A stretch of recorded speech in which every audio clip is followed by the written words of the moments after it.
Bartlett, 88 not out, earns Somerset huge lead. After solid work by Somerset with the bat earned them 424, led by captain Tom Abel's ton, Jack Brooks returns to haunt his former employers with 3 quick wickets at the start of the visitors' innings to give the hosts the advantage heading into day 3. Tom Kohler-Cadmore had batted his way to an excellent 50 and picked up where he'd left off on his return to the middle, pushing the score towards 200 and his own return closer to 3 figures. While the man affectionately known as Pepsi by his colleagues was marching on for Yorkshire, Matthew Waite couldn't stick with him, out-handing a catch to Bartlett, walking off after a bit of self-flagellation. Tattersall joined Kohler-Cadmore in the middle, and the pair pushed the score closer to 200, the landmark total brought up by the keeper with a single off Leach. Somerset were trying everything and had to be brave in the field. Kohler-Cadmore was the linchpin, and with 2 off Delanga, he went to a well-made century, scored off 199 balls.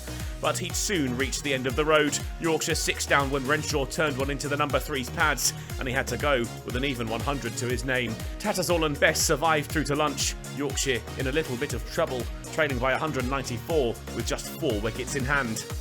The pair marched on though, ticking the score past 250 together, and it looked like the 7th wicket duo might dispense with fears of the follow-on.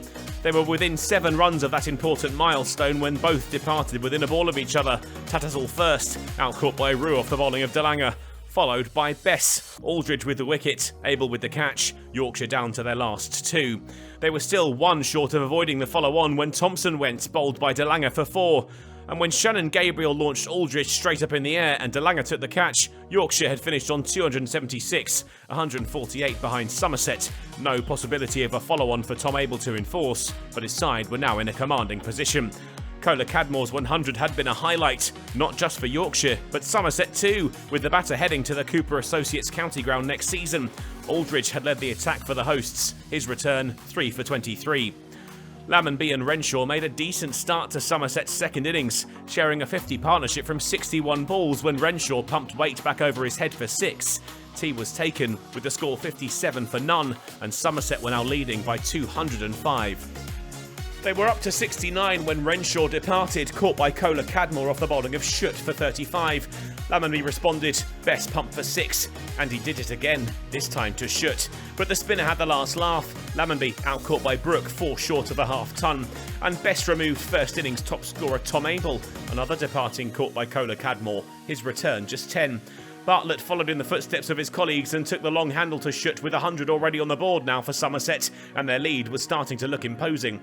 Goldsworthy was another for Bess, the spinners doing all the damage for Yorkshire and combining for the number 5's wicket.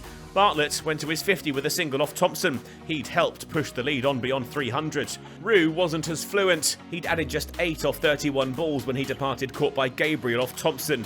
Bartlett was trying to race towards his ton before the close with back-to-back 6s off Revis, but he'd lose another partner soon enough. Gregory went for 8, bowled by Bess as he came down the track. The last of the action before the end of the day, Somerset finishing on 225 for 6, with a lead of 373. If the hosts hold aspirations of winning this, an overnight declaration is a must, even if Bartlett is just 12 away from his 100. Their lead is more than enough. Yorkshire's best hope looks a draw, which is now starting to look like the most likely outcome.